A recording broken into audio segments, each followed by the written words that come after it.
বিশ্বকাপ মানেই শুধু ফুটবল নয়, কারো কাছে এটি আবেগের উৎসব, কারো কাছে আবার মজার খুনসুটির মৌসুম। আর সেই আবেগে বরাবরের মতো এবারও সরব ঢাকায় সিনেমার অভিনেত্রী পরীমণি। আর্জেন্টিনার জার্সির প্রতি ভালোবাসা জানাতে সেমিফাইনালের আগে শিরোপা জিতলে আবার বিয়ে করার ঘোষণাই যেন ছুড়ে দিলেন হাসির ঝড়। এরপর ইংল্যান্ডকে হারিয়ে আর্জেন্টিনা ফাইনালে জায়গা নিশ্চিত করতেই হ্যারি কেনকে উদ্দেশ্য করে তার রসিকতাপূর্ণ পোস্ট মুহূর্তেই ছড়িয়ে পড়ে সামাজিক যোগাযোগ মাধ্যমে। মাঠের উত্তাপের পাশাপাশি পরীমণির এমন মজাদার মন্তব্য এখন ফুটবল প্রেমীদের আলোচনার কেন্দ্রবিন্দু।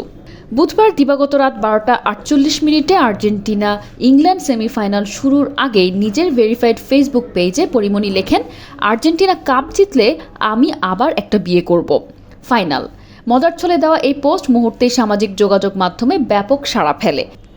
এই প্রতিবেদনটি করা পর্যন্ত সেই পোস্টটিতে 2 লাখেরও বেশি প্রতিক্রিয়া, 30,000-এর বেশি মন্তব্য এবং কয়েক হাজার শেয়ার হয়েছে। এর কয়েক ঘন্টা পর সেমিফাইনালে ইংল্যান্ডকে 2-1 গোলে হারিয়ে ফাইনালে ওঠে লিওনেল মেসির আর্জেন্টিনা। ম্যাচ শেষ হওয়ার পর রাত 3:15 আবারও ফেসবুকে পোস্ট দেন পরীমণি। টেলিভিশনের পর্দায় ইংল্যান্ড অধিনায়ক হ্যারি কেনের ছবি শেয়ার করে তিনি লেখেন, পারলে না তুমি আমার বিয়েটা ঠেকাতে।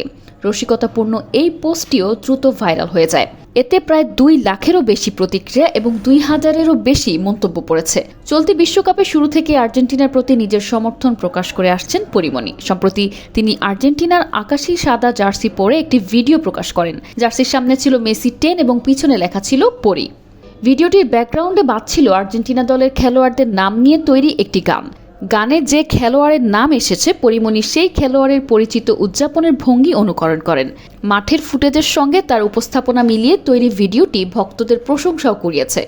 পরীমণির ব্যক্তিজীবনে একাধিক বিয়ের খবর আগেও আলোচনায় এসেছে। সর্বশেষ 2021 সালের 17 অক্টোবর অভিনেতা শরীফুল রাজকে গোপনে বিয়ে করেন তিনি। 2022 সালের জানুয়ারিতে বিষয়টি প্রকাশ্যে আসে।